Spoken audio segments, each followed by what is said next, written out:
헌법재판소의 탄핵 기각 결정으로 직무에 복귀하셨습니다. 국민들에게 드릴 말씀이 있으시겠죠? 먼저 한 말씀해 주십시오. 제가 드릴 말씀 많습니다만 제가 드리고 싶은 이야기는 헌법재판소에서 제가 한 최후 진술로 대신하고자 합니다. 예, 1번 슬라이드 보여주셨습니까? 참 윤석열 정부 임기 내 탄핵 소추안 발의 현황이 놀랍습니다. 우리 장관님도 이 탄핵에 줄탄핵에 수렁에 빠졌다가 헌법재판소의 결정으로 복귀하였습니다. 자유민주주의가 확고하게 국민들의 신뢰에 자리 잡을 수 있는 배경은 무엇이라고 할 수 있습니까? 법무부 장관으로서 말씀해 주십시오. 제 생각에는 서로 상호 존중과 관용 그리고 가지고 있는 제도적 권한 행사의 절제가 가장 기본이라고 생각을 합니다. 예, 그게 바로 민주주의를 걱정하는 세계 석학들이 이야기하는 내용이기도 합니다. 그러나 법무부 장관 입장에서 볼 때는 법의 지배, 법치주의, 즉 법 절차가 가장 중요하겠죠? 네, 그렇습니다. 누구라도 똑같은 권리를 누리며 수사와 재판을 신속하게 이끌어서 정의를 조속히 구현할 수 있다는 믿음이 바로 자유민주주의 기초 아니겠습니까? 법무부 쪽에 관련된 부분은 그렇다고 생각합니다. 우리나라 법치주의에 대해 어떻게 생각하십니까? 예? 우리나라 법치주의의 현황에 대해서 어떻게 생각하십니까? 각 분야마다 다소 미흡한 부분들이 있다고 생각합니다. 제가 맡고 있는 법무부와 관련된 부분에 있어서도 수사 절차에 있어서 많은 시간이 소요가 되고 있고 여러 가지 제도 개선으로 인한 수사권 조정 이후에 수사권과 관련된 부분도 많은 문제가 있다고 하고 지연 수사 부분도 많은 문제가 있다고 생각을 합니다. 그리고 법치주의가 형식적 법치주의에 흐르지 않도록 다들 노력해야 되는데 그 부분에 아쉬움이 좀 있다고 생각을 합니다.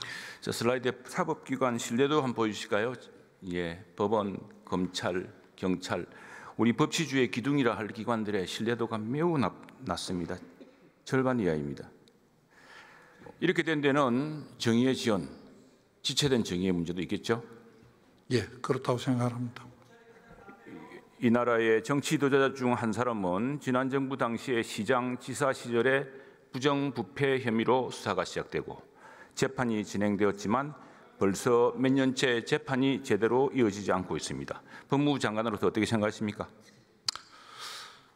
수사의 지연과 재판의 지연 모두 검찰과 사법기관 모두가 반성해야 되고 좀 더 신속한 재판과 수사가 이루어질 수 있도록 노력해야 된다고 생각합니다. 예, 선거법 재판은 633 원칙이죠. 633 원칙이 뭡니까? 선거법에 그렇게 규정되어 있는 것으로 알고 있습니다. 633이 뭡니까? 1심, 2심, 3심 합해서 633으로 알고 있습니다. 그렇게 해야지만이 공정선거를 이룰 수가 있겠죠. 거짓말로 선거에서 당선된 사람을 제책할 수가 있겠죠. 그런 취지로 만들어진 것으로 알고 있습니다. 예, 그래서 후보 자격이 없는 사람을 빨리 공직에서 끌어내릴 수가 있겠죠. 예, 그렇게 알고 있습니다. 그런데 633 원칙이 이렇게 안 지켜지는데 법무부는 이 법의 지배를 이끌어가야 하는 대표적 정부 부처로서 이게 너무 속수무책으로 계십니까? 저희들이 신속한 재판이 이루어질 수 있도록 최선을 다하겠습니다. 미흡한 부분이 있다고 생각합니다. 선거법 재판이 이렇게 속수무책으로 지연되면 앞으로 선거에서 거짓말, 허위 주장, 불법 선거를 하고도 임기를 다 채운 일이 생기지 않겠습니까? 이거 그냥 이렇게 방치하실 겁니까? 그런 일이 없도록 검찰은 최선을 다하겠습니다. 우리 존경하는 민주당 의원 여러분 의석이 170석입니다. 우리는 108석이고 표결로 모자라는데 국회에서 한마디 하는데 이렇게 자, 법치주의는 누구에게나 공평하게 적용됩니다.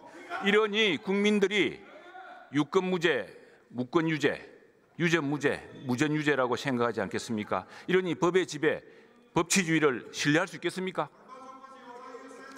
여러모로 검찰과 법원이 사법기관이 절차 지연으로 인해서 국민의 신뢰를 얻는 데 실패하고 있다고 생각을 하고 있습니다. 대한민국 사법 정의를 이루어야 할 정의부, 법무부 영어로 하면 뭐라 그러죠? DOJ죠, Department of Justice 아닙니까? 예, 정의부 장관 아니겠습니까?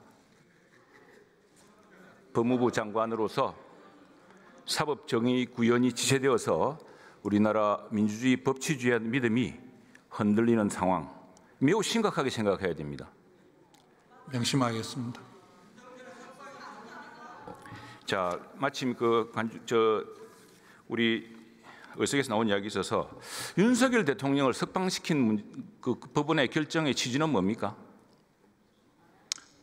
한 두 가지 정도로 제가 직무정지 기간 중에 언론을 통해서 본 두 가지 정도의 의미가 있다고 생각합니다. 하나는 구속기간 산정과 관련된 기존의 입장과 좀 다르게 구속기간이 도과됐다는 내용 하나하고, 그다음에 수사기관들의 수사권이 있는 행위였느냐 하는 부분이 두 가지 쟁점으로 알고 있습니다. 예, 지기현 재판부의 그 설명 자료에 보면은 지금 수사권이 없는 공수처 수사, 이런 문제들이 만약 이러한 논란을 그대로 두고 형사재판 절차를 진행하는 경우 상급심에서의 파기 사유는 물론이고 한참 시간이 지난 후에도 재심 사유가 될 수 있다고 들었죠. 그렇게 이게 법원에서 이제 있습니다. 적법 절차의 중요성, 수사권이 있느냐, 이 수사가 적법하게 진행되었느냐, 체포를 적법하게 했느냐.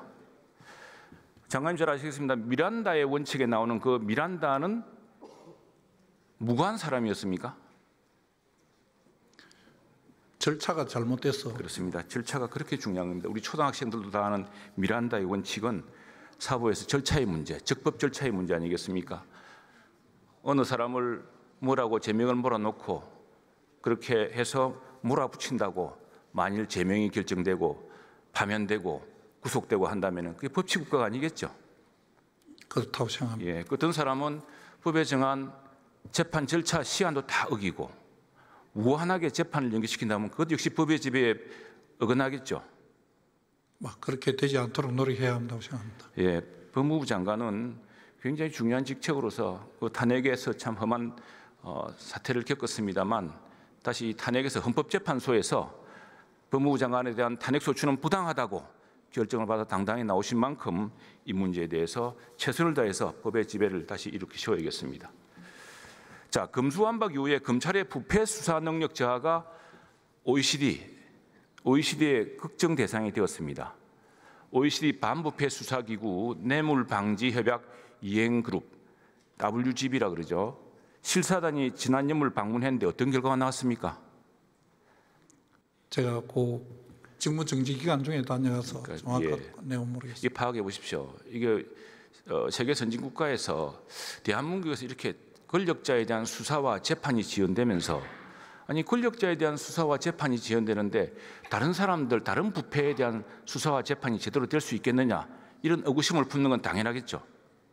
그래서 OECD가 부패 문제를 이렇게 중요하게 생각합니다. 그것 때문에 검찰이 제대로 수사할 수 없고, 그리고 반부패 수사 기능이, 수사권이 전반적으로 약화되는 현상을 걱정하고 있습니다. 법무부 장관으로서 여기에 대한 어떤 대책을 세우시겠습니까? 수사는 수사기관 종사자들의 의욕도 굉장히 중요하다고 생각을 합니다.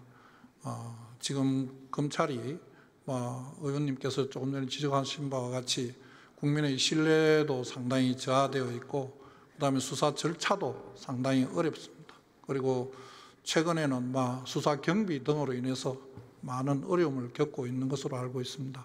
법무부 장관으로서는 이 어려운 상황 속에서도 후배 검사들이 최선을 다해서 반부패 수사에 열심히 할 수 있도록 열심히 지도 감독하겠습니다.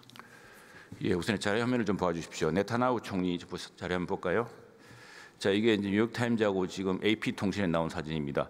이스라엘이라는 나라가 지금 지도자의 부패 혐의, 이 지도자의 부패 혐의를 사법 절차에 따라 처벌해야 하는데 그걸 못하게 하려고 저 지도자가 사법부를 흔들고 법제를 흔드는 문제로 이스라엘이 몇 년째 엄청난 내용에 빠졌습니다. 모사드도 소용없고 철의 장막도 소용이 없습니다. 모사드에게 바로 침공당하지 않습니까?